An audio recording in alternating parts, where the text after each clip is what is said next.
Welcome, ladies and gentlemen, to Square Circle Podcast. I am your host, Marie Shadows, and it has been a long time, well, couple days, since I have done a very live official podcast episode right here on Twitch. That's right. You are watching me live on twitch.tv/Marie_Shadows. For everyone listening to on the audio podcast side, so anchor.fm/Square Circle Podcast. I will always do my best to try to narrate and describe everything as best as I can. But then again, you can watch this right here on twitch.tv, or you could definitely use Spotify video because Spotify has the ability to put this up as a video format. So it's up to you. I do highly thank everybody for being patient with me. I have been sick for the past couple of days, but I am back feeling super better. Still, my energy is not there yet, but it's a work in progress. But today we're going to be talking about all the stuff that happened over the past couple of days, which I think needs to be addressed because it's very hateful, very, very hateful. And we're definitely going to be diving into a little bit of the AEW and New Japan Forbidden Door pay-per-view and why I don't like it. So I am glad that you guys are here with me. Again, make sure to tell a friend, tell them to tune in. And hear me out when it comes to my wrestling views rather than staying in your own bubble. The more that you stay in your own bubble, the more you won't be able to grow and nurture and, think for yourself. You rather stay in the opinions of others or in the feelings of others, and that doesn't get you anywhere. But I am going to read this. Aussie Lucian is completely correct when it comes to this AEW and New Japan Forbidden Door, I guess, mindset partnership. But Aussie Lucian definitely says that AEW X Impact relationship is a great example of AEW's mindset. Yes. Now, keep that in mind in the back of your minds before we get into that, because the graphic that I have up was something that I was happy about, cherished about, where I had the opportunity to interview Jack Claffey, who was Jack Gallagher, was in WWE and stuff like that, and now he's into bare knuckle fighting. He just signed a deal with bare knuckle fighting. So I got approached to interview him, and I was like, sure, I'm down, why not? Like, I'll interview him. Awesome. And then all of a sudden, the interview never really came, and I was more worried about him and his camp more than getting upset. And so basically, I reached out to the camp. I haven't heard anything back yet. But what I really want to address is the fact that because I had earlier put up, I don't remember how the effect happened. Maybe I put this up first and then later I put out that tweet about AEW, which you guys really don't like because, you guys can't be bothered to, think outside your comfort zone for AEW fans. Like the really fanatic hardcore fans that will accept anything. So the backlash I got from that tweet landed onto this graphic where people came into my mentions and was like, oh, you're proud of interviewing a rapist and rapist this and rapist that and throwing around the word rapist. And I'm here like, whoa, first of all, he owned up to it. Second of all, it's an opportunity. It's an interview that I would like to do, and I decided to go forth with it.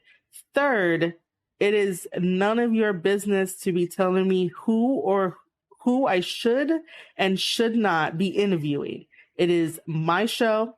It is my credibility on the line.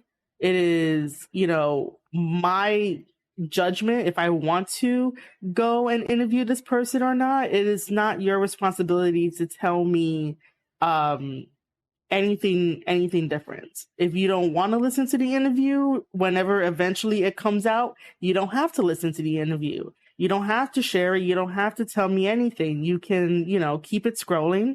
And, next time, if I do have someone that you like, by all means, go and listen to it.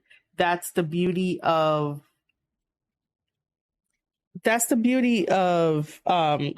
making decisions for yourself rather than trying to make a decision for the person that puts in the hard work every single time when it comes to their own podcast show, their own, the thing that they love. I don't think it was right for everyone to come into the comments, especially somebody, said that this is what, what a dumb bitch would look like. That was one of the comments. Other comments were trying to have me ask him about the allegations and ask him about the rape and stuff. And I'm like, no, that's not the point of the interview. The point of the interview was that he has an upcoming match with Brandon Lambert, who is 0-1-0. So he has a loss coming in, while Jack over here has, a clean slate coming in. So my job is to hype up this match for you guys to go watch a bare knuckle fighting match. My job is not to ask him about, his personal life. If you know anything about my podcast and the way that I do things, I do not ask any one of these wrestlers about their personal life. If they want to share the personal life with me, by all means they can, but that doesn't mean I'm going to give you guys the 411 or the 311 on these guys' personal lives. Here on the Square Circle podcast, I keep it all kayfabe. I do not tell people anything personal, these wrestlers, because they don't really need to know that. What you need to know is that they are a wrestler. It's kayfabe, and that's it. I just don't think it was fair for people to come into that, even though you guys made the engagement better and passed it around and shared it around and let people know that I was doing this, which unfortunately fell through. But then again, that just shows the power of retweets, anger, people that just want to say shit. And it's like, are you really supporting podcasters? Are you really supporting another voice in the space? Are you really supporting, people rather than just attacking them because you want to, get rid of them for doing something that they love and something that they want to try, being interviews? And then again, this is how I know all those people that were talking trash about me on that one, and then also the other tweet. They basically do not listen to the podcast. They don't, talk to me directly to be like, hey, let me get your thoughts on this. Let me get your thoughts on that.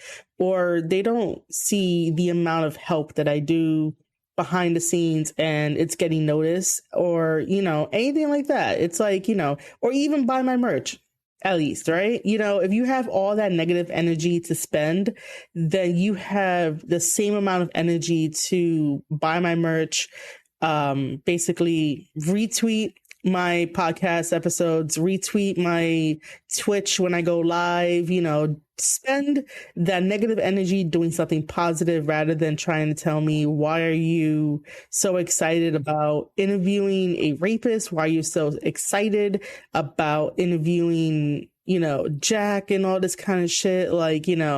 All this stuff, right? Somebody just wants to go and attack negatively when they can't really tell you why they're angry or anything like that. So that sort of bothered me, of the hate that I got on the AEW tweet floated over onto this graphic. And I'm here well, you were probably there, because even though it fell through, I was still trying to entertain the people that I had. And I really love everyone that stopped by, and I kept apologizing to them. And that was my highest segment, even though it fell through. But yes, I will say this though, in the future, I will be able to try, well, I'll try to be able to, I should say, I'll try to be able to get a interview with Jack Claffey, whether you guys like it or not. Because I do not think that it is your duty to tell somebody who's built the Square Circle podcast up from nothing, and made it into something that I love, you guys don't get to tell me who I get to interview or not.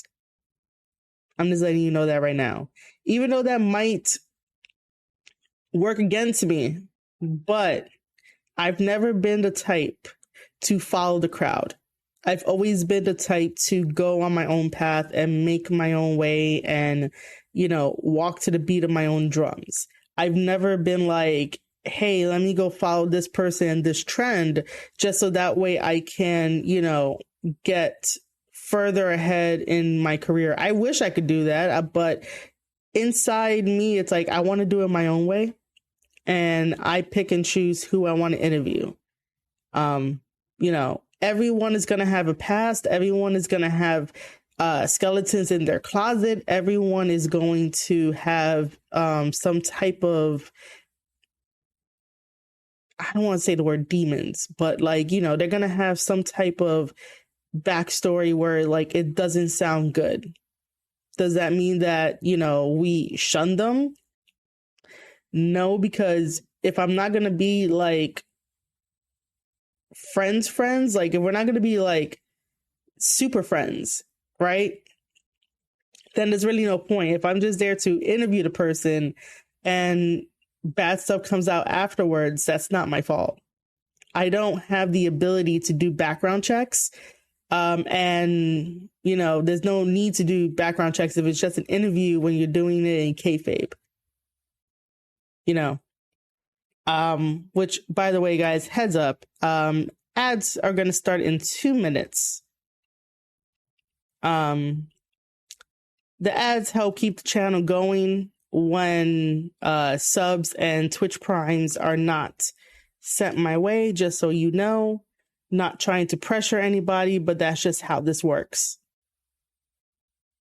I am still grateful for you guys here and grateful for you guys listening in on this. I just wanted to address that I thought it was really, really something that people would come into a tweet and be like, you shouldn't interview this person. You should interview more women.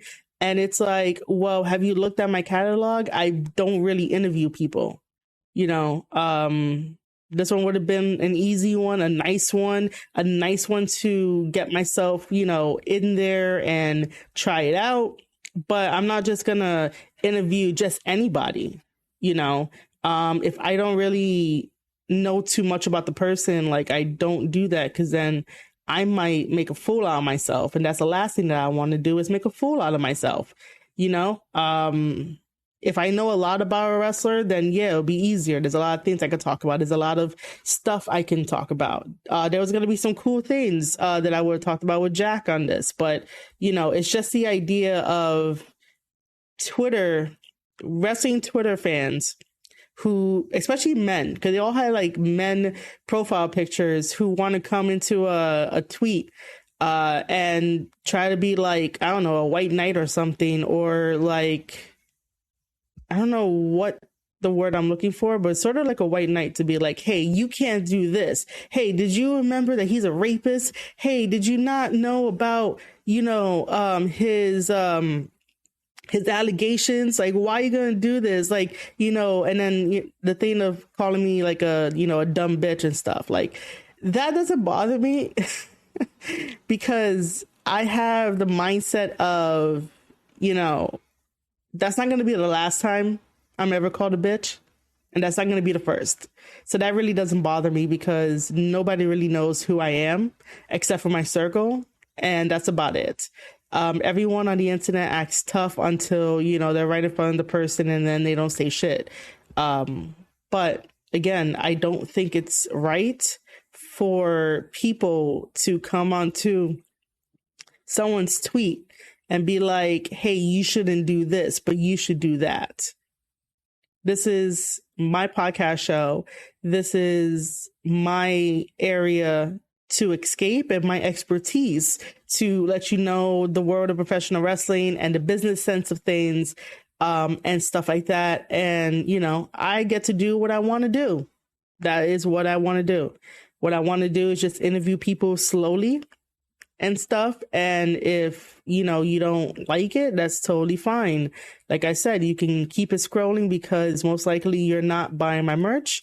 Most likely you are not supporting me by listening to my podcast, whether that's right now live on Twitch or on VOD when it comes out on anchor.fm/Squared Circle Podcast, YouTube, and also Spotify. So, I just don't understand. A lot of people tend to waste their energy being negative. And if you have time to be negative, then you have time to support. Remember that. If you have time to be negative, you have time to support. But yeah, I wanted to just get get this off my chest. Cause this one really bothered me. The other ones, some other stuff bothered me too, but this one here really, really bothered me. I will keep you guys up to date on, when this interview is going to be happening soon. Again, I emailed the camp. I haven't heard anything back. I really hope everything's okay. I do know that when I was trying to do this interview, he was over in the UK training. He will be out here in Florida, because that's where the match takes place. That takes place in Florida. So basically hopefully we can get an interview in. If not, I'll probably try after the match, so that way I can interview him about the match afterwards. It was going to be a very fun, nice little interview and stuff. But yeah, that is what I just wanted to get off my chest about.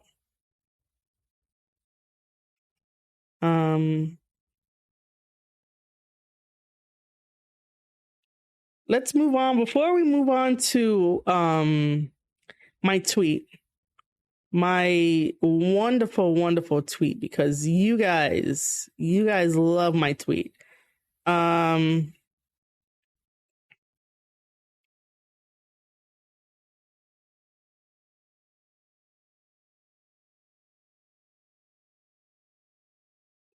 Okay. Hey, welcome back from the ads. Again, guys, if you do not want to see any ads, the easiest thing for you to do is to send over a Twitch Prime or gift the community some subs. The next ad doesn't start in the next 30 minutes. So just letting you guys know. Seriously, I am going to be the best streamer there is, because... Okay, there we go. I'm going to be the best streamer there is because I'm going to let you know when these ads play. Okay, let's do that. Okay, so before...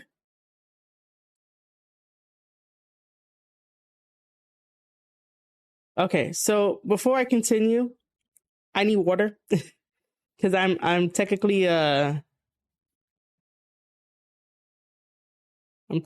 still getting better, so I'm gonna need some water. So give me a second, guys.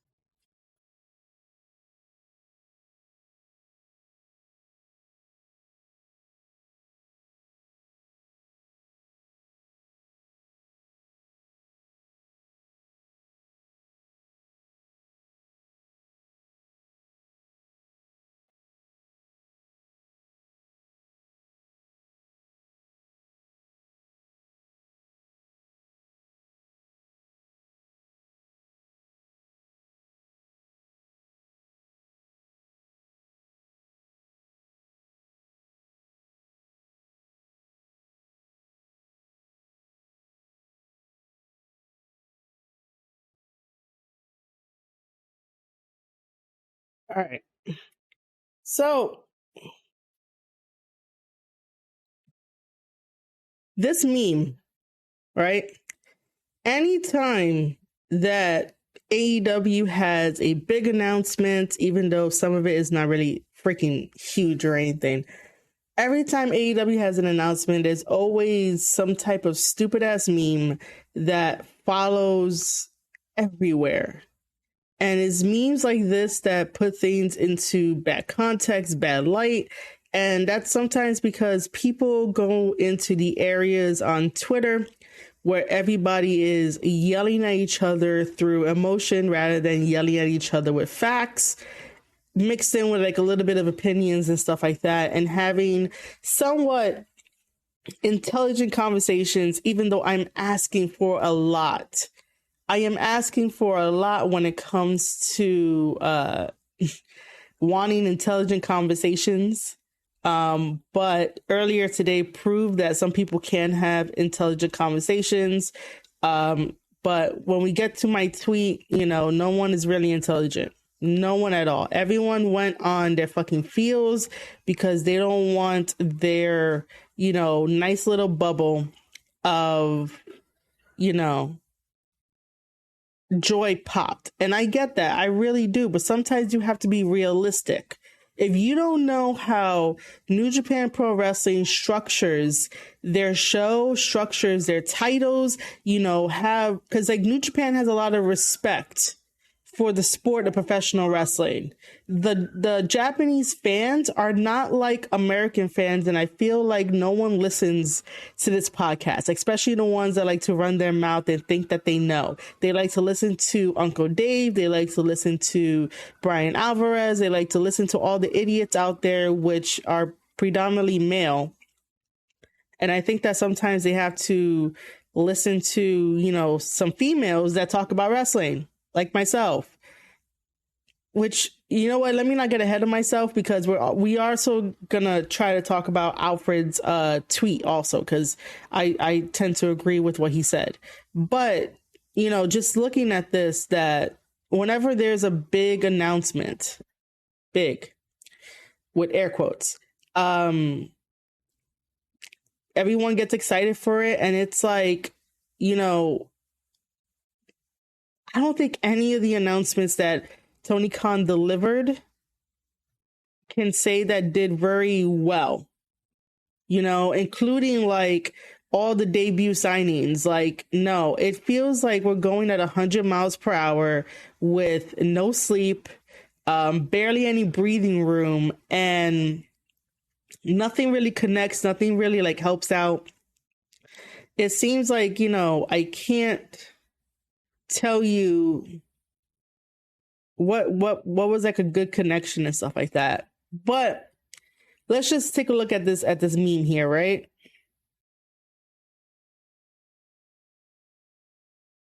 Which I called it the AEW meme, because I don't really like calling people out on this at all. But you know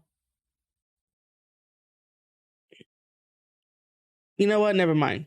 It's not even that. It's not even that serious. It's just one of those things of like, just because you enjoy something, right, doesn't mean that you can't criticize it constructively to have the thing that you love improve. I always say that my biggest thing now is to make sure that wrestling is left better than it was yesterday.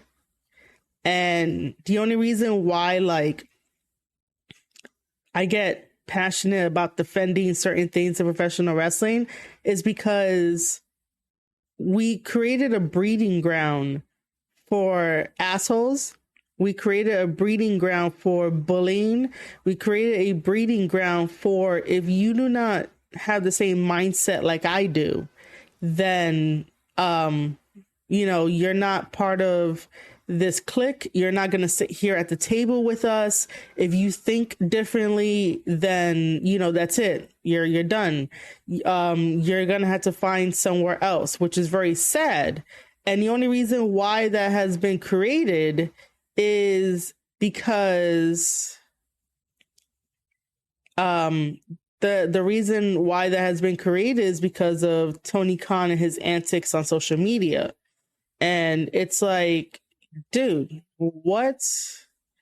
Like, why do you have to create this environment, where, like, perfect example. He called everybody bots. but people just laughed it off. The AEW fans laughed it off and whatnot, but there are real people behind those accounts. And it's like, if you interact with them, there are actual like real people. To next, where, you know, he's saying, thank you guys, make sure you watch Rampage and all this kind of stuff. So that's like hitting you guys with their bots, and you guys are horrible. Plus, please watch my show because I need the ratings. You know,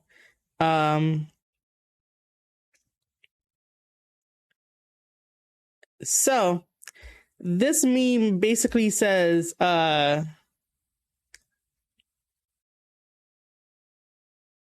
okay, I'm gonna, yo, Greg, what's up? How's it going, man? All right, so this meme says, okay, I gotta get that thing out of there. Like, I need to read the top part. I'm using my photo thing here to see it. The top part says, it's not a big announcement and won't help grow your audience. And then, you know, the person who's being ignored, quit having fun. I tend to believe that I've said it many times on my podcast show that the AEW crowd has given me the cold shoulder.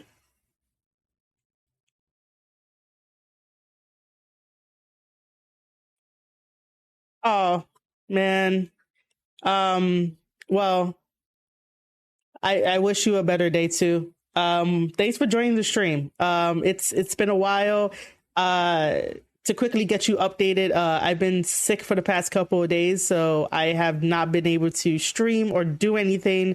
It's been very fucking terrible for me, but I decided to come on to talk about everything that happened within the past 4 days while I was not paying attention to social media, and everybody was just, you know, either attacking me, saying some horrible shit to me, and I'm just addressing it. So, you know, this is just gonna be one of those episodes where I address all the fucking stupid hate, because I don't deal with that shit. If I'm not really showing you hate, you don't have to show me hate or anything like that. So this meme, right? I've said it before that the AEW fans have definitely gave me the cold shoulder, and yeah, it's kind of is true anyway. Just because, like I said, sometimes you don't want that bubble to burst, and that's totally okay. But you can constructively criticize the thing that you love. You know, the only reason why I've been so hard on AEW is because I want them to succeed, but at the rate that they're going to just have, you know, awesome announcement after announcement after announcement after announcement, it loses its lackluster. My God, no, it loses its like hype to it. It's, you know, you make an announcement when you have something planned. Most of the shit that AEW does is not planned. The whole Owen Hart tournament is not planned, and I'm just here like, oh my God. At this point, like, if I were to tweet out my exact phrase of, at this point, it just feels like they slapped on Owen Hart's name onto this tournament just to get some recognition, because it makes no sense for the matchups that we have. I understand that Dax, you know, loves Owen, loves Brett, loves the Hart Foundation and all that. And on Wednesday, we're going to get Dax versus Cash. You know, so he's the only one that has like a story that's like really tied to this Owen Hart Cup, while everyone else was just random fucking matches and easy squash matches. Like, you know, it makes no fucking sense. Like, I really do think that the Owen Hart name is just, you know, attached to it for, you know, the recognition, the views, and just the buzz about it. Like, if he really thought about it, he would have had all of the brackets lined up. We could have talked about it. We could have, like, you know, I could have did some stories and stuff like that, the same way that I did with the New Japan Cup of, like, you know, why Tama needed to win and all this kind of stuff. So, yeah, like, you know, I just think now it's just a bunch of like, let's just throw shit to the wall and see what sticks. But yeah, Greg, I appreciate that. I do feel I do feel better. My energy is getting there though. The other thing too is that, as you can see in this meme, Obari stands up straight with like a straight ass posture where you know that you're not supposed to fuck with him, while Tony Khan, like, you know, tends to scrunch down and not meet him at eye level. And that's a very bad posture and bad body language. That's not the type of body language you want in the corporate world. And this is how you know Tony Khan is not a leader. This is how you know Tony Khan never worked a corporate job in his life, because they first tell you that like confidence is everything, first impressions are everything, and the way that you look, the way that you walk, the way that you carry yourself doesn't hold as a like real respectable person, you know.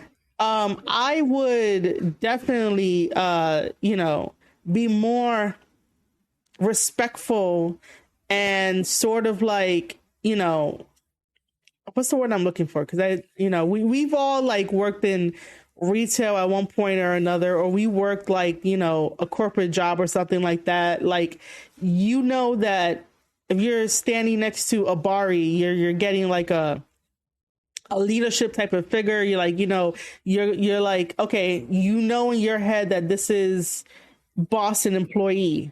When it comes to Tony Khan, it's like, it's friend and friend. Like, no, you're supposed to have that same body language that Obari has in order to be taken serious. Like, no one takes you serious if you're going to be hunching down and not meeting the guy at eye level. Like, man, body language 101, like, you learn this when you're on the job force. But again, Tony Khan is the only one that Tony Khan is the only one here that got the privilege to skip working a 9-to-5 job, because this guy never worked a 9-to-5 job. Imagine if like Tony Khan and Vince met.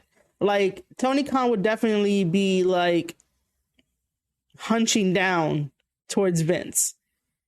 Like, as a businessman, even though I really don't like business, I don't like business suits, I don't like corporate like that, but I understand the culture and the way that you approach somebody is how somebody like, you know, how somebody like,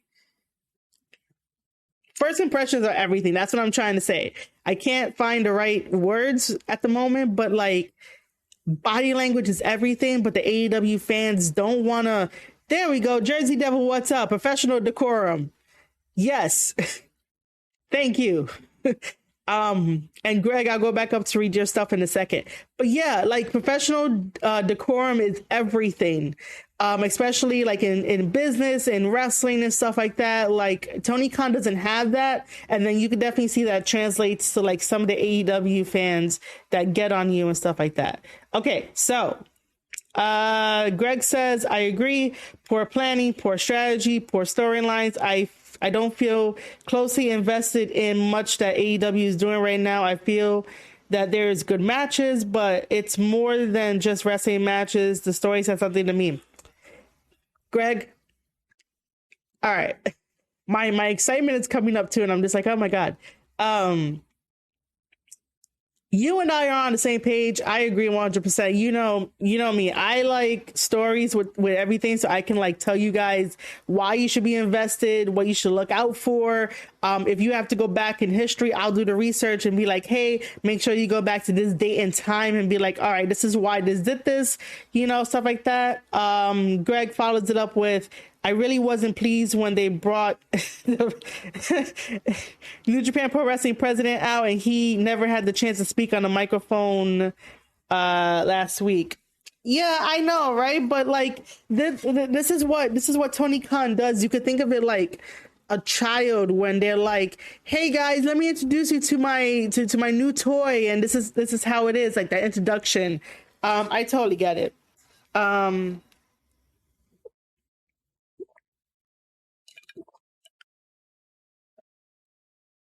Yeah, I totally get it, man. But yeah, so like, I saw this meme, you know, fuck it. I'm gonna put them over, even though, like, you know, I basically retweeted this and said some shit. But I didn't really say anything bad.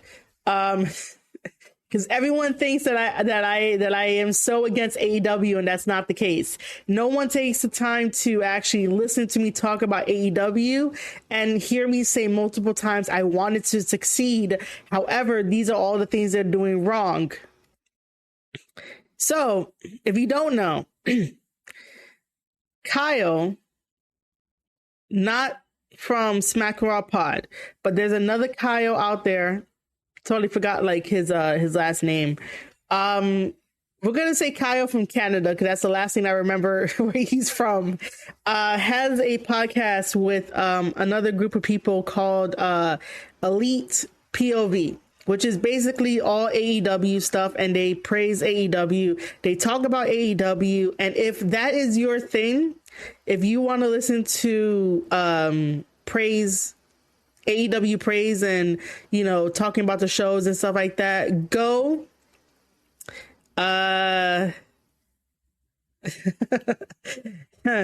Greg, hold on. Go and support Kyle and his people with Elite POV. You know, I just didn't like the fact that he had put this up and he agreed with it. And then I came in and I just said as a general comment, because I didn't want him to think that it was an attack on him, because I said whenever there is an announcement and there's negativity that follows that announcement, not every single negativity is you know, about not having fun.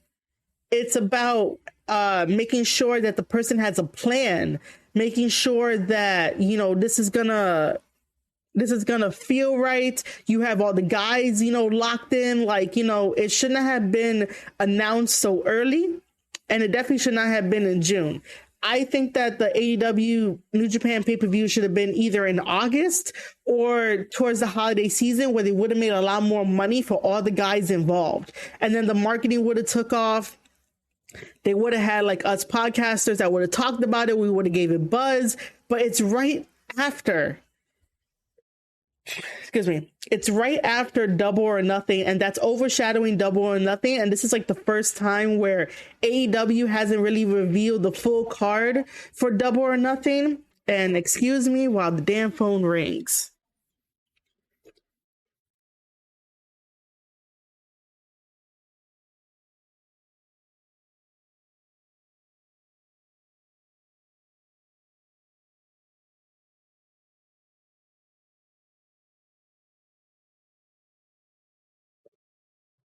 All right, so like I was saying, not every negative comment, depending on where you look and what circles you hang out in, not every single negative comment is about not having fun. It's about having a plan. It's about, you know, making sure you're executing it right, because, you know, you still have to take into account that if you want to get some of the New Japan guys over, you have to start working on those visas. And even if you know, give, I don't know, the Japanese government like hush money to make those visas go faster, you still have to make sure that they're able to get over here and shit like that. Like, you don't reveal your hand unless, like, you know, you got like maybe 80% locked in. The 20% can be like, yo, New Japan Strong, we need you to step in or something like that. Like, you know, all that kind of stuff. But yeah, this meme, like, I really hate when this meme travels around, because it just seems like AEW fans can't really fucking take constructive criticism.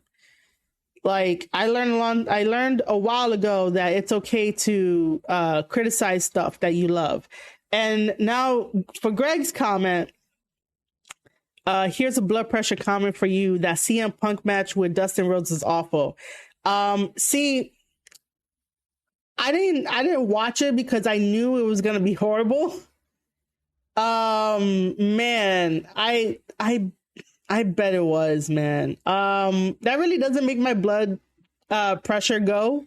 It's just that, you know, by the way, while we're talking about CM Punk, we all want CM Punk versus Kenta. And you notice how CM Punk has been the most quiet in this whole AEW versus like New Japan, AEWx New Japan pay-per-view. I don't understand why people on Twitter are giving CM Punk the time of day when this motherfucker keeps dodging people. He speaks out his ass when he knows he can and he can get away with it, but he has been super quiet about this pay-per-view. You know, like super fucking quiet. And I don't understand why people are still fans of why, you know, they're still fans of him. By the way, guys, you guys got 3 minutes until another ad starts. So if you guys want and you do not want your experience interrupted, please send over some Twitch Primes or give some subs to the community. If not, ads will start, and that's totally okay. I'm just reminding you guys because I am the sweetest sweetest podcaster you know and streamer you know. I'm just letting you guys know. Because I know you guys are enjoying my hot takes because you guys love my hot takes. Let me go back up here and like read some of this stuff. Let me answer Jersey Devil's question. Oh, not yeah. August or beyond. SummerSlam is the end of July. All Out is September 4th. Full Gear is in November and Wrestle Kingdom's in January. Would it fit better in October or December? Yes. Definitely, man. You know, October, yeah, definitely. At least with October, you know what I would do? I would so try to bring in Evil just so I could get a Halloween type of theme going on.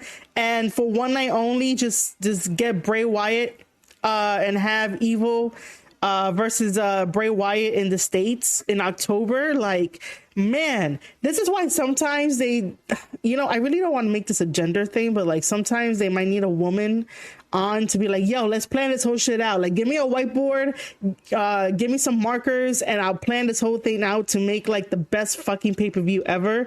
That makes sense, you know? But yeah, like August will work. You know, October, December.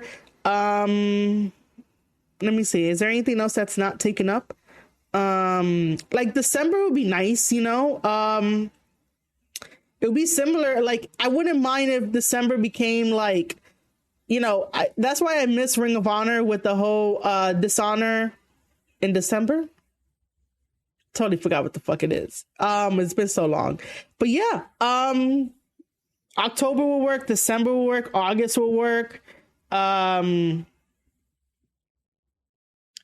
It's just like he gotta realize that there's like Best of the Super Juniors happening, there's the G1 happening, and then like, you know, you don't want to like overcrowd, overpack things. You want something to breathe so you can remember it and you can like live in the moment, because wrestling is all about making moments, but AEW fans don't understand what that is anymore. I don't think they do. Greg said, but here's the thing, CM Punk is supposed to be working his way up to the title picture. They keep mentioning it during every match he has, but for some reason he struggles with every single match.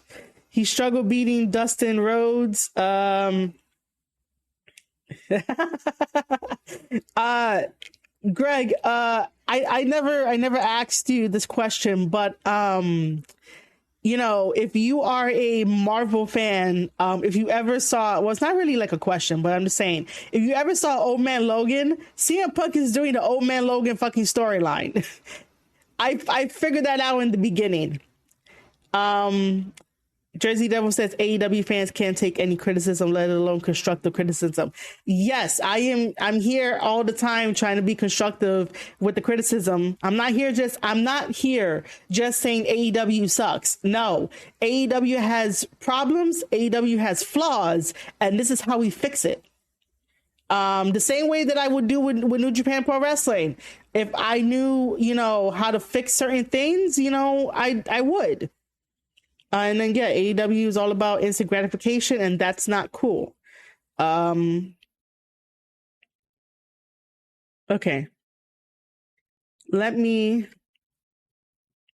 What's the next one that I'm doing?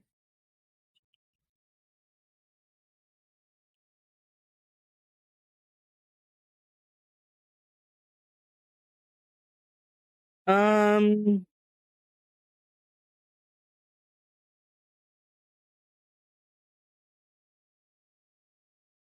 you know what? We're gonna talk about.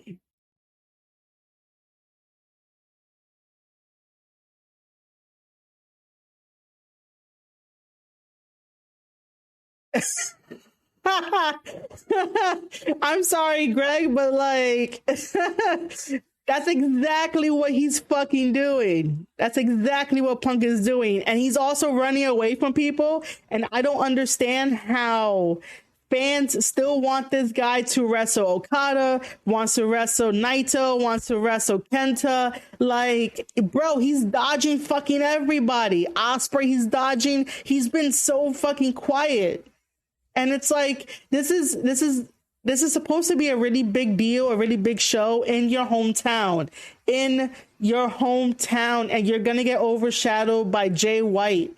And then we're gonna hear that we're gonna hear that Jay White single-handedly sold out Madison Square Garden, and that Jay White single-handedly sold out the United Center, because I almost forgot where the fuck it is.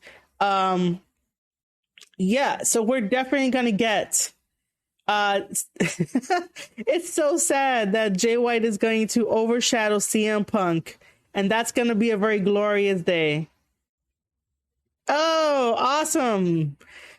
Yeah, I don't know why I said awesome. Thank you, Jersey Devil. Thank you for that. Thank you. So yeah. I'm just waiting for the ads to go away, so that way everyone else who does not have a subscription can hear me talk about this next topic. And then we got one more topic, and I think that's it. And I get to cover all my haters and shit like that, because it's okay if they like hate on you, but if you hate on them, you go straight to like Twitter jail and shit. And by the way, you notice how we're not talking about Hangman anymore, and Hangman is supposed to be our AEW champion, but yet then we barely fucking talk about the dude.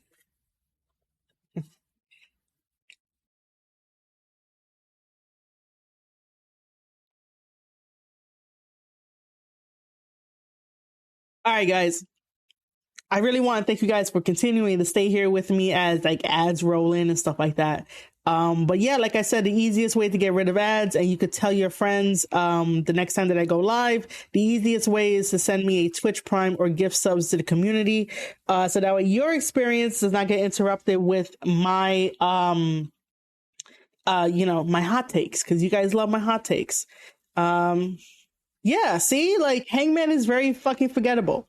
And he's our AEW champion. It's like, bro, you can have all the amazing matches in the world, all the 60-minute matches, and all of the hardcore matches, Texas death matches. But if you're not making any type of noise, doing anything else as a champion, then yeah, I'm not gonna remember.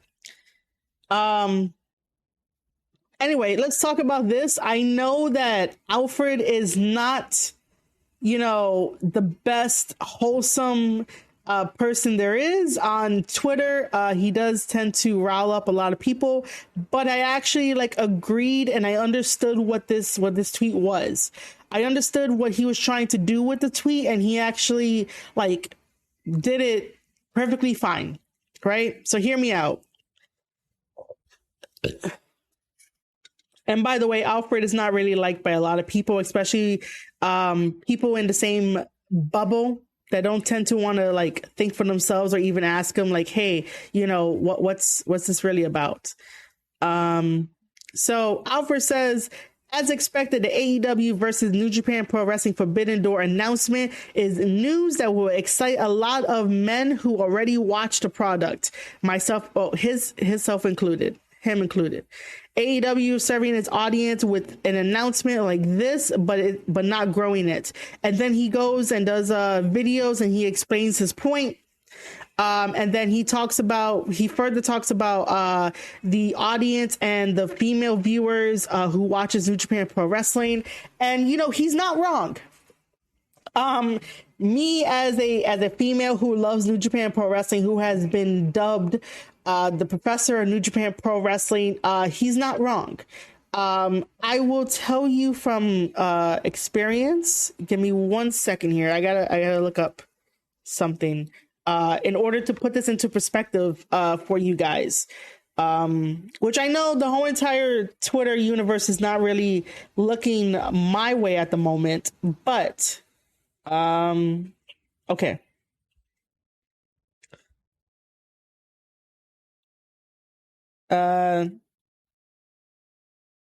Give me 1 second.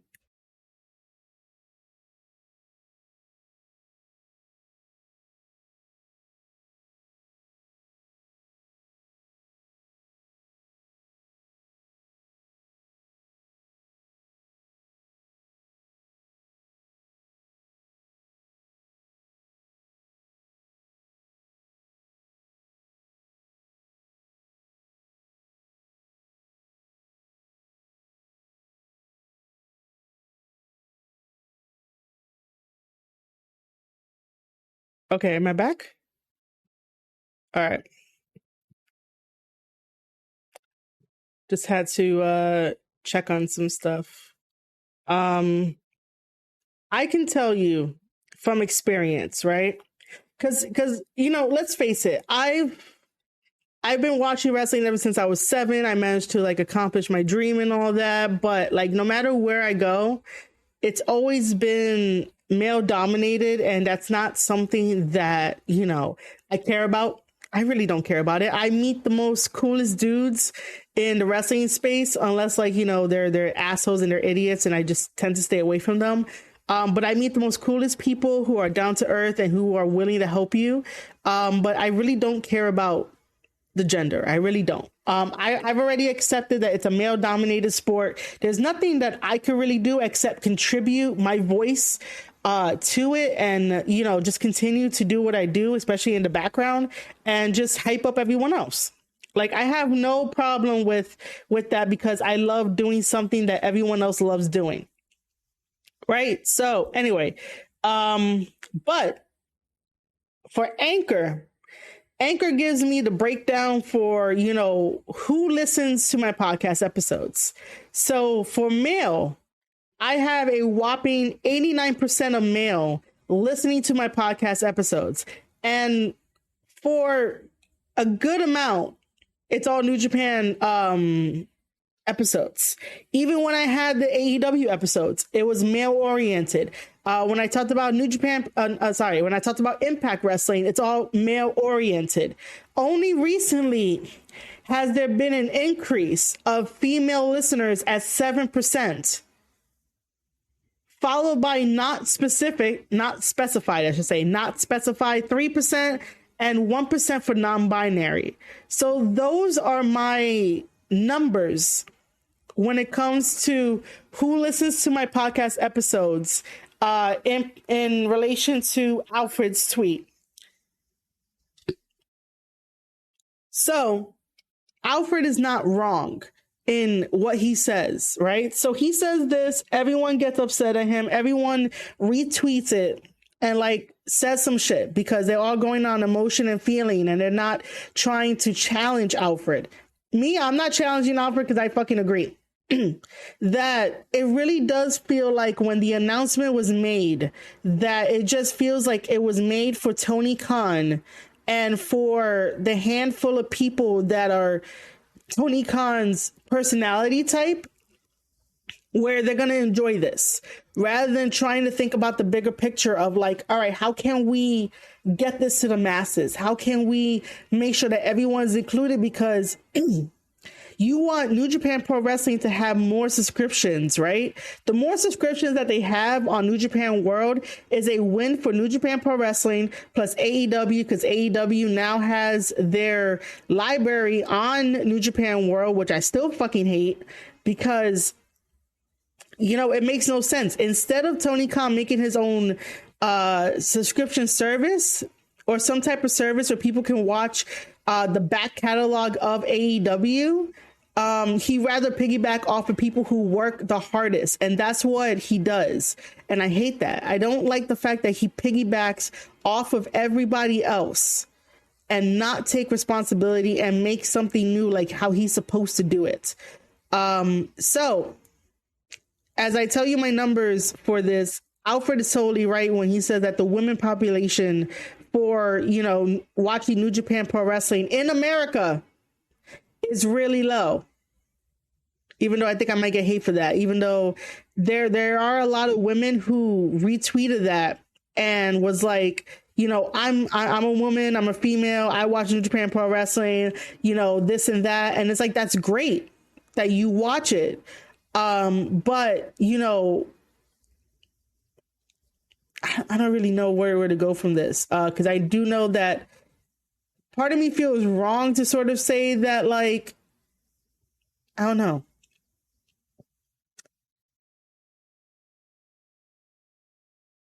Now I'm just thinking.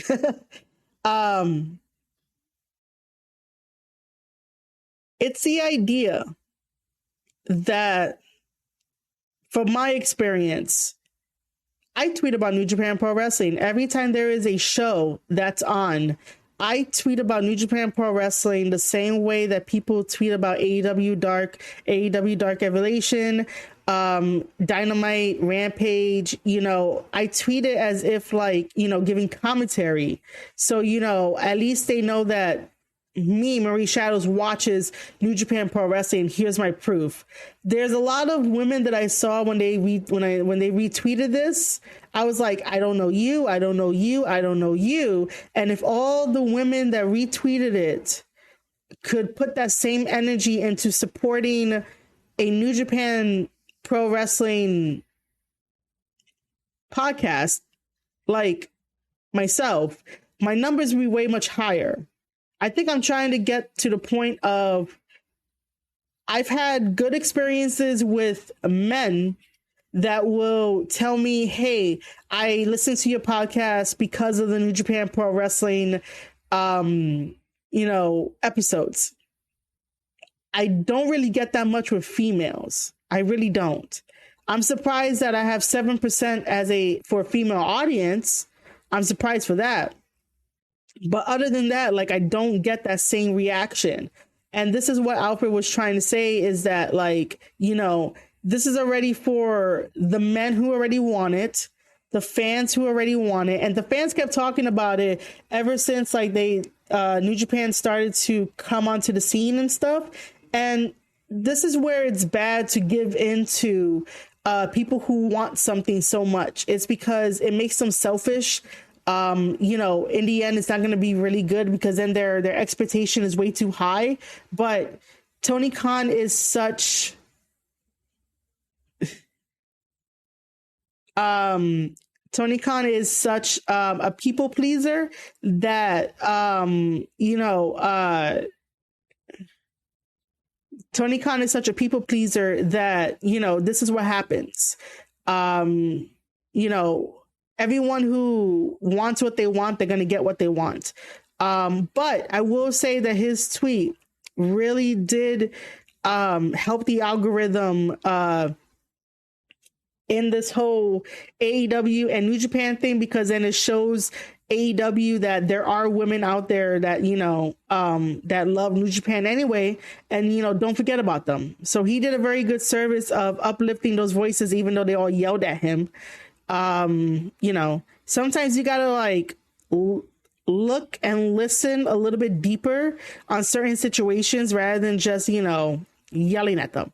But yeah, there was this that I wanted to talk about. I might not have gone too in depth into it, but that's just the, like, surface level of it.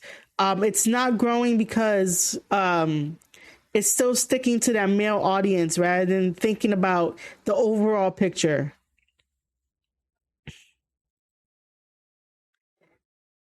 And yes, Ravage, AEW has no forbidden door when his door is open to everyone. But yeah, I think there was one big point that I wanted to make that I totally forgot what it was. Also, I was thinking about this too, is that the reason why I do not like this whole partnership thing with AEW and New Japan Pro Wrestling is because of the automatic treatment that New Japan Pro wrestlers get as soon as they go onto AEW programming. There has to be a balance in partnerships no matter what, where like, there's just a balance between everything. The way that he treats New Japan wrestlers is already the mindset that like AEW has to win no matter what. Even if he's gonna deny that, like you can tell that, most likely in this Forbidden Door pay-per-view, AEW is gonna go over. Like, now we're gonna come to the last tweet. Wrong thing. The last tweet to talk about, and then that will be it.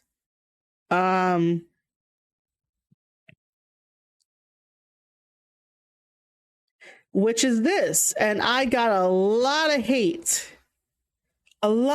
for this, so much so that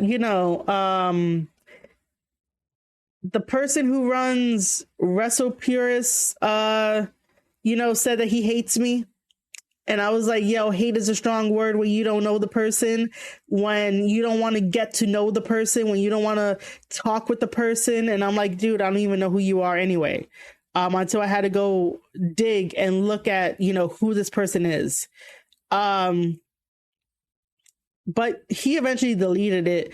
My favorite comment in that thread about hating me is that somebody said that somebody called Tama my boss.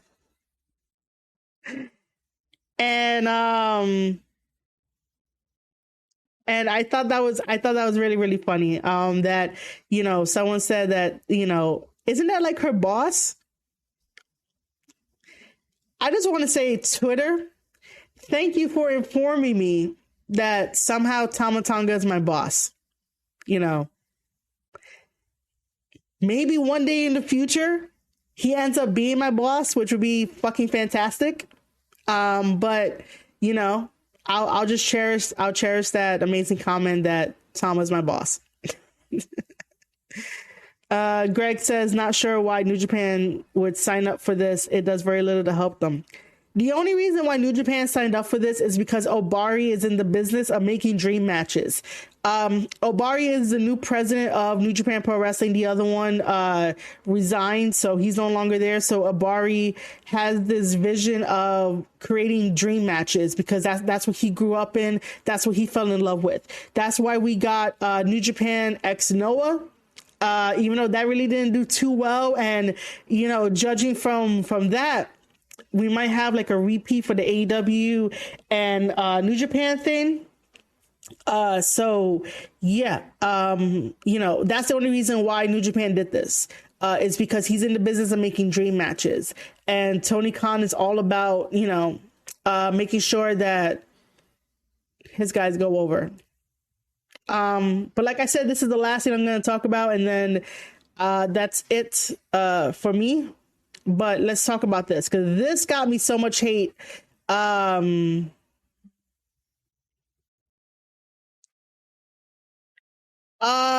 See, the New Japan X Noah thing happened right after Wrestle Kingdom, so it was part of Wrestle Kingdom. So it was in January because Wrestle Kingdom's in January. So Wrestle Kingdom happened night 1, night 2, and like night 3 was basically New Japan X Noah. You could see it if you have the New Japan World subscription. It was advertised, but not like advertised to the American fans in a way. You have to just pay attention. Like I said, it was an okay pay-per-view. I didn't really review it because the guys they have in Noah, I don't really know too much, and I don't really want to like review something that I don't know too much knowledge about. All right, so let's break down my tweet here, right? Because people fucking hated this shit. AEW fans love the no-build 16-match formulas. which is true. You have AEW Dark, Dark Evolution, and that's about it.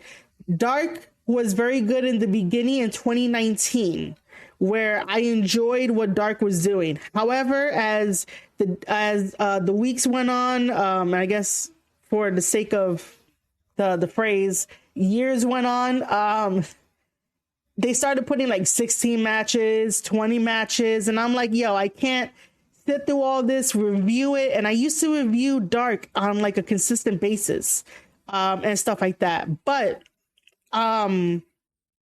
you know, I couldn't do it anymore. And I'm like, yo, if you want the 16 match build up, well, actually no build up, just go to your local indies. Like, you can watch 16 matches with like no build up. Maybe in that whole entire card, you have like 2 matches that have like stories in it. And people get upset at me for pointing out the fucking obvious. It's like, no, get up, go out, go support your local indies, and basically, like, you know, go support them and get, I can't say desensitized, I don't know, you know, and come back and like actually want to watch a show for television.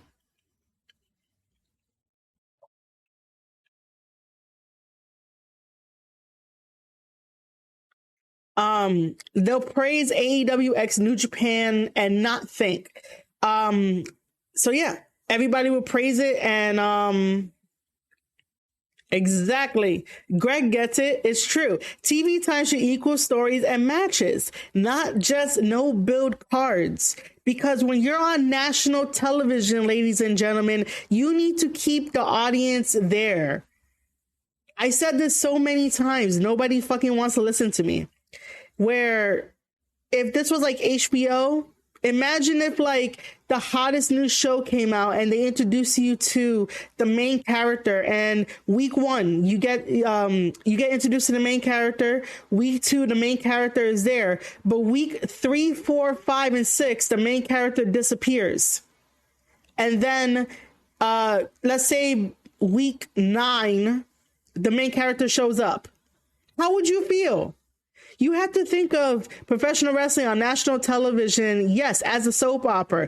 If you are so anti-WWE because of like what WWE's been doing, then, you know, either take a break from wrestling, go find a new hobby or something. If you're not willing to try to understand a different perspective as to why being on national television, you need that combination of stories and matches, and like backstage segments and a whole balance. It can't just be match after match after match. They could get away with it on YouTube because no one really watches YouTube like that. No one is going to go back on YouTube to watch the DVR version of like Dark episode, I don't know, like 56 or whatever, like to just, you know, prove the point and stuff like that.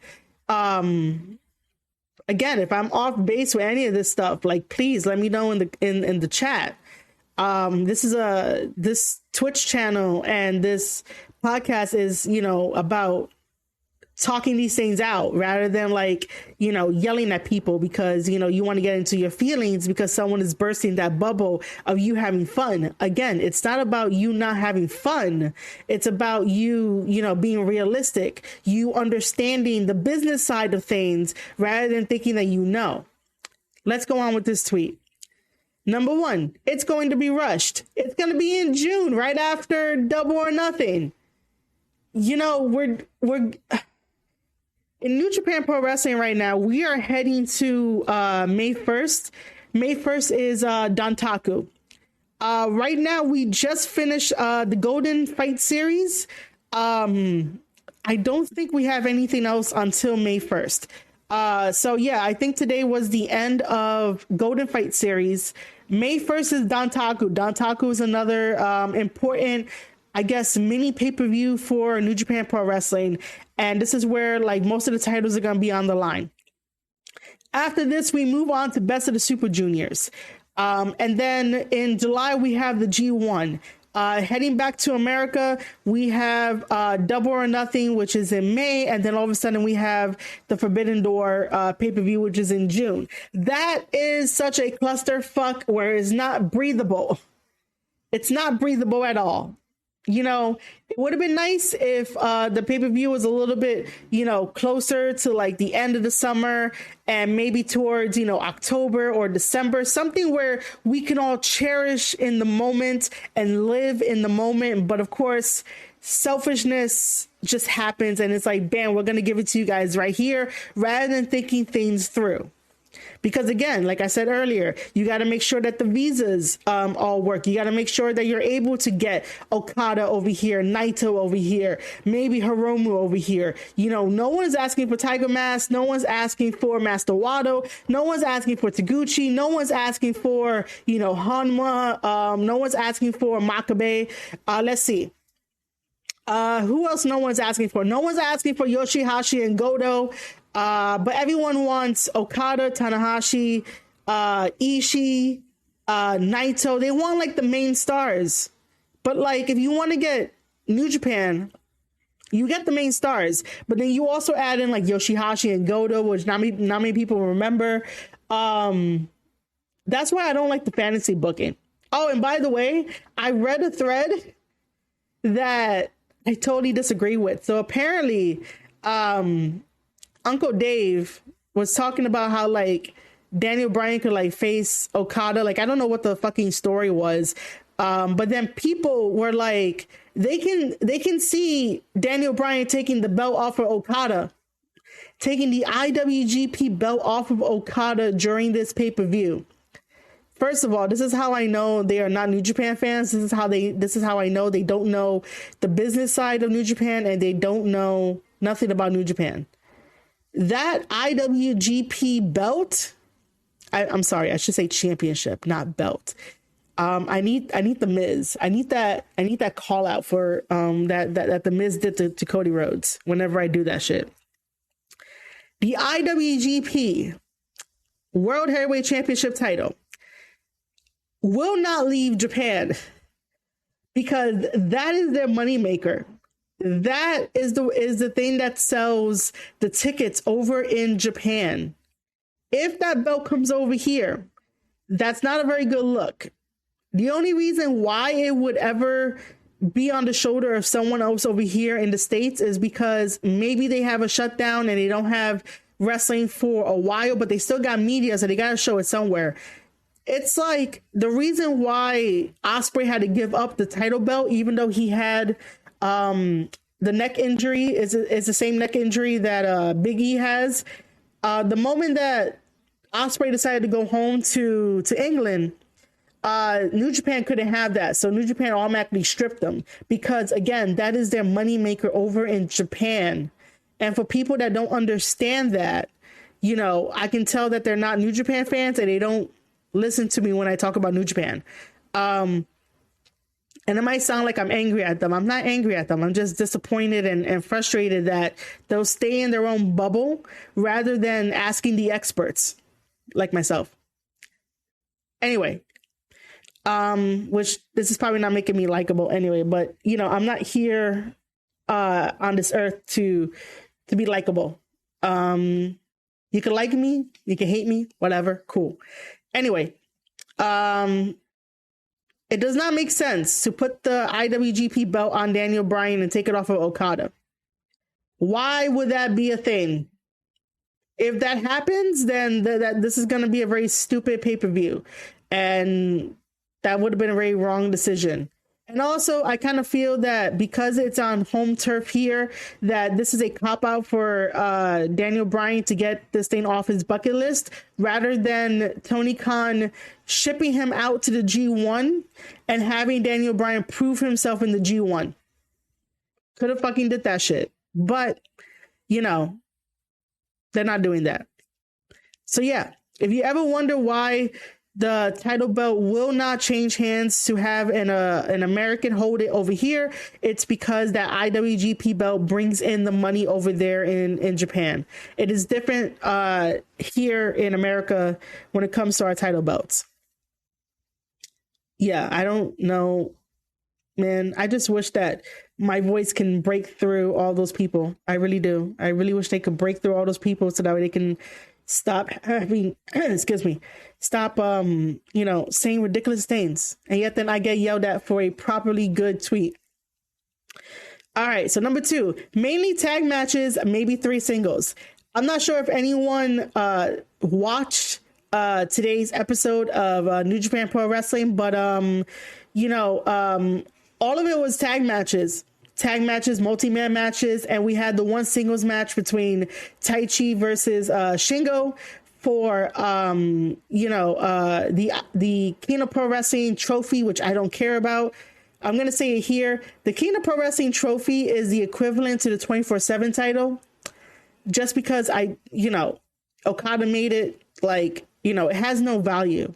If Yano didn't hold it for the amount that he did, it'd probably be a serious thing, but I don't take it serious. But yeah, big super shows like this is definitely going to have a lot of multi-man matches, tag matches. And I saw that for Wednesday, they're preparing you guys because they're having a 10-man tag, which has the Young Bucks with Red Dragon taking on fucking young guys, which I'm probably just going to call them that, which makes no sense for them to have it. It's just going to be a squash match. If I was these young guys, I would just be like, yo, I'm not losing to these guys at all. No, makes no sense. But yeah, New Japan Pro Wrestling does a lot of tag matches. However, once we pass the opening matches and we get to this, I don't want to say the second opening match, but after we pass the opening matches, most of those tag matches, each of them have a interwoven story that they all progress in those multi-man matches, if that makes sense. So that's why they have a lot of tag matches. The tag matches and multi-man matches are there to give everyone enough ring time, TV time, New Japan World time, whatever you want to call it. But it gives everybody a chance to have some time in there. However, there needs to be a balance. If this pay-per-view is just going to be a bunch of single matches, then we're going to be here till 1 a.m. Number 3, are you going to remember it years later? That's the thing, because everything is happening all at once. Are you really going to remember it 3 years from now, 5 years from now? Are we still going to be talking about it? Are we still going to be the same way that we talk about Okada versus Kenny Omega? Are we still going to be talking about this the same way as that? You really got to build up super shows like this, especially when you have New Japan, who has a rich history, AEW that's getting a history, are you going to remember it? Which I'm not wrong for asking. Number 4, not building the fan base appropriately. So somebody was like, I don't understand what this means. This means that you introduce the audience. You introduce your AEW audience. And when I say the AEW audience, I mean the one in America. Japan don't really care, in a sense. They care, but it's not here,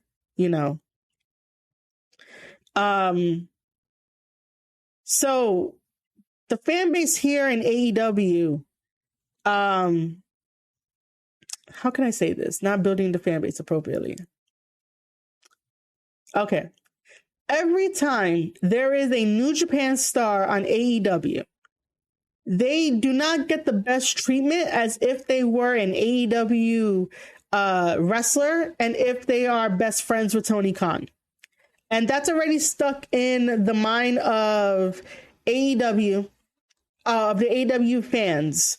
And they will put over AEW guys and WWE and ex-WWE guys over New Japan guys, because from the beginning, AEW has told the fans that New Japan doesn't mean shit, while still trying to have this thing of, yeah, New Japan is great, guys. New Japan is awesome. It's a New Japan star. But yet then they're fucking losing. Suzuki, you made Suzuki television champion, but then he was a transitional champion for Samoa Joe when he could have been a bigger champion, held the belt for a little bit longer, and before he went back to Japan, probably could have dropped it. or take the belt to Japan and promote it over there and be like, yeah, I'm one of AEW Ring of Honor champions. And that would get everybody excited. But no, Suzuki had to drop to it. Let's see. We had Lance Archer versus Hikuleo, the young gun, for the United States Championship title. They could have did a transition there where like Hikuleo could have been a champion, and then that could have played into Hikuleo's story of him still feeling conflicted at the fact that his brothers are out of fucking Bullet Club. You know, it could have played into a lot of factors, but no, we got Lance Archer defeating Hikuleo in a Texas death match for you know, Lance Archer to retain the title at that time. Again, Ishii. Oh my God, Ishii. Hold on.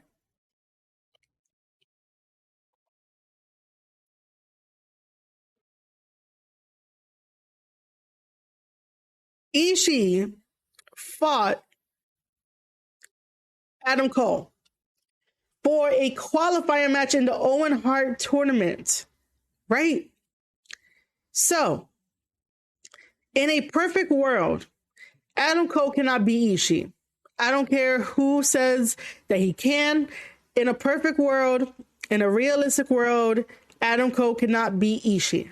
What I do not like is that they are still running the same fucking bits that they do in New Japan Pro Wrestling whenever it comes to Ishii versus Jay White. As much as I love Ishii versus Jay White because they have a very unique chemistry together in the ring, especially when it's a New Japan ring, there's just something special about their chemistry. So Jay White runs down, throws a young boy into the fucking steps. Ishii sees this. Here comes Adam Cole with a fucking low blow. And 1, 2, 3, right? I think that's how it ended. And that's how Adam Cole advances. Well, guess what you fucking did? You shitted on New Japan. The more times that the New Japan wrestlers come over to AEW, the more times they get shitted on, the more times that they get looked over and passed on. That's how you're not building the fan base appropriately, because AEW fans already have it in their head that New Japan is shit if they're not Okada, Tanahashi, Naito, and that's about it. Because no one throws Hiromu in this conversation. No one throws I don't know who else, but if they're not Okada, Tanahashi, or Naito, they are shit. And that's how it's always been built up. And that's because of like who talks about New Japan and how they talk about it. So you're not building the fan base appropriately by shitting on the New Japan wrestlers. And I will protect the New Japan wrestlers as much as I fucking can, because they deserve so much better than the way that they've been portrayed on AEW. And people think that it's a great partnership and everything. And it's like that magician that says, hey, you know, watch this hand while the one that's behind the back is doing all the shady fucking shit. But yeah, that's how you're not growing the fan base appropriately, because no one knows who these New Japan wrestlers are. There's no vignettes. There's no like interviews. There's no like pre-tape sit downs and shit like that. Like, no. And then number 5. What about Double or Nothing? Double or Nothing is getting overshadowed by this pay-per-view, and nobody wants to admit it.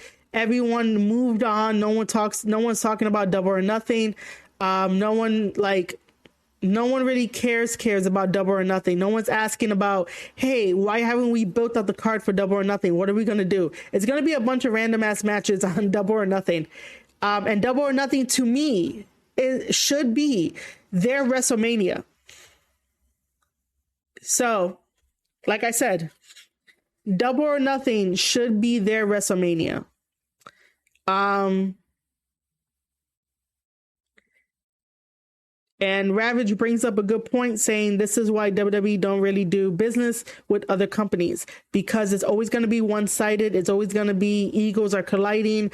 I do believe, though, that Obari has a very good heart. He looks like a very good man, a very honest man. somebody that would tell you like it is and definitely give you that like business etiquette when need to. And I know that he's doing this because of like dream matches and stuff like that. I trust Obari. I don't trust Tony Khan. I really don't. So this is going to conclude my podcast episode. I only wanted to get on here to just talk about all the hate that I have gotten over the past couple of days while, recovering, which is all good. I just think that, those same people that showed me all that hate would have been here so that they could hear me out and hear me talk about professional wrestling. And the way that I break it down and,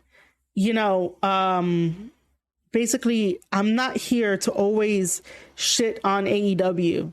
I'm not here to always criticize AEW. I'm here to criticize, but I'm also here to be like, here, this is how we can improve AEW. This is how we can fix AEW. But everyone is so into their fucking feels that they want to yell at people and be hateful and not realize that there's a passion that lies within someone's heart because they know that it is the alternative, but with the shady shit that happens, a lot of people are starting to realize that maybe this isn't it.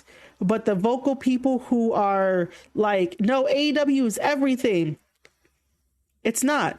There's other things out there. I can teach you about New Japan Pro Wrestling. This is the first time that I feel like I might have to gatekeep something that I love because of idiots. I'm sorry. Because of people who just say the weirdest things without, asking somebody, hey, do you think this is a good idea? Hey, do you think that, or even ask me the question of like, hey, do you think that they will ever crown, Daniel Bryan as champion for New Japan? And I'll be like, well, if he's on New Japan turf, sure. But if he's on American soil, no. The only reason why the IWGP United States Championship title gets a American holder is because it's the United States Championship title. That's a title that New Japan doesn't really care about. New Japan cares about the IWGP title, their heavyweight title, the IWGP heavyweight title, the never openweight championship titles, and that's it. Because they did away with the fucking IC title, but they don't really care about the US title. So that could go to anybody and anyone. So that really doesn't matter if you want to try to bring that up as an argument. But yeah, nobody really wants to have a conversation. And this is why I do these live streams, because everyone that gave me hate don't want to come over here and hear it out. Which is all good. You guys get to hear it. It gets to be recorded. Everyone gets to hear it on their favorite platforms and stuff like that. All right, guys, I know I'm usually a lot more fun, but I wanted this to be business and straight to the point. Those are all the stuff I wanted to talk about anyway. I do want to thank everybody for stopping by, especially for the spike in viewers, but they didn't want to stick around, but it's all good, man. All love. So shout out to Ravage, Greg, Vortex, Jersey Devil. Who else was in here?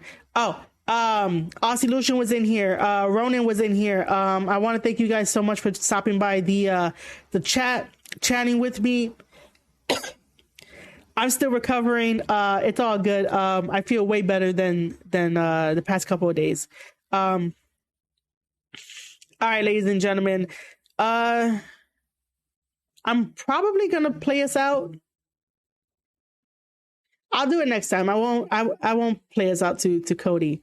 But yeah, I really appreciate you guys listening to me talking about all these haters and stuff like that. It's all good. All right, if you want to find me, you could definitely find me on Twitter at Marie_Shadows to read what I'm doing, see what I'm doing, and know when I go live next.